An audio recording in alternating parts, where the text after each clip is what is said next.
J'invite maintenant Susi JIRKUFF pour Ginny.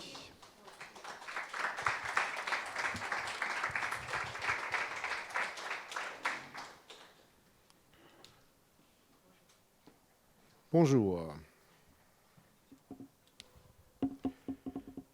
Ginny is a part of a larger body of work, a diptych, I think.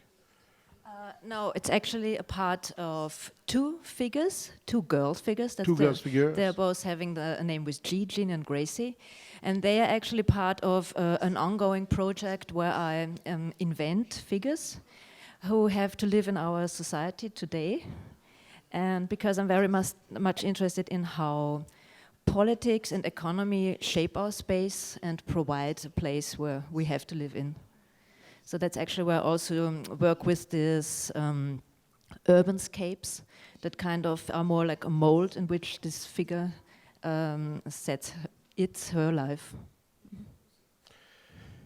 In your film, there is a sort of gap between the story that it tells and the picture that is very cold and quiet, and there is this cat story that is terrible at some point. So how did you deal with this rupture between the two things?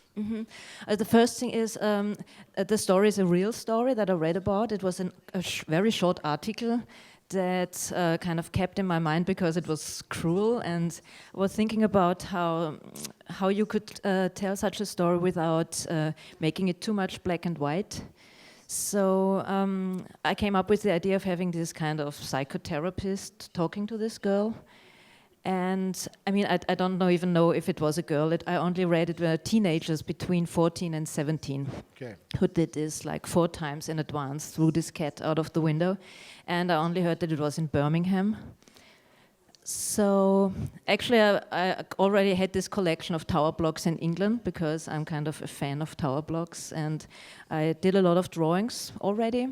And so I just kind of tried to contextualize these two things, having these buildings and this kind of story evolving in form of an interview.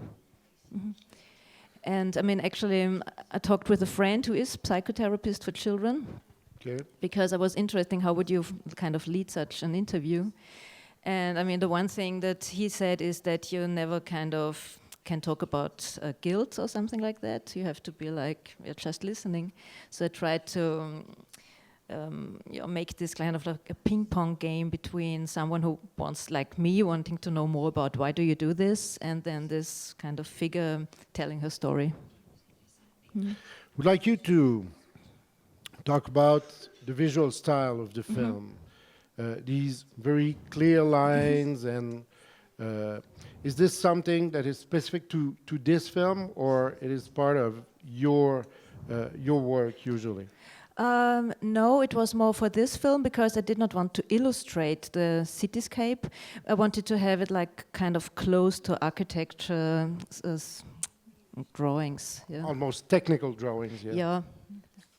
It should not be like this, but kind of go into this direction and also leave a lot of space around with a lot of white, to have also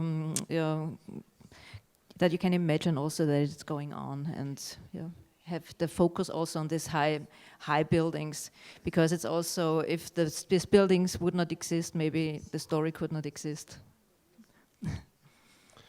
Question from the audience?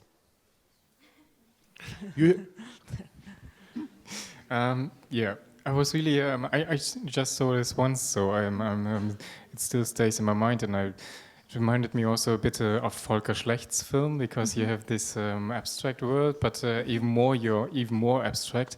But what I kept in mind, maybe it's just an illusion because I just watched it once, but the rhythm was very interesting. How did you plan the rhythm? How did you compose the film?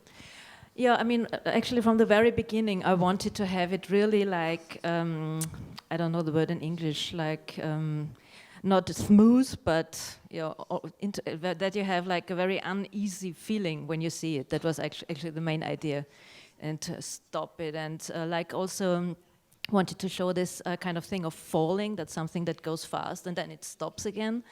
And because also this kind of story of the falling cat is also for me like has a parallel in this falling of this kind of society that is left behind. So I wanted to, make it all at once. Another question?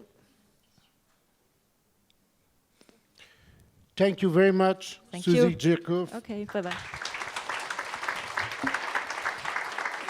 Et c'est ainsi que se terminent les petits-déj du cours 2016. Merci aux réalisateurs, merci à l'équipe technique, merci à la traduction simultanée. Alors, je vous dis à tous, je l'espère, qu'on se retrouvera ici en 2017.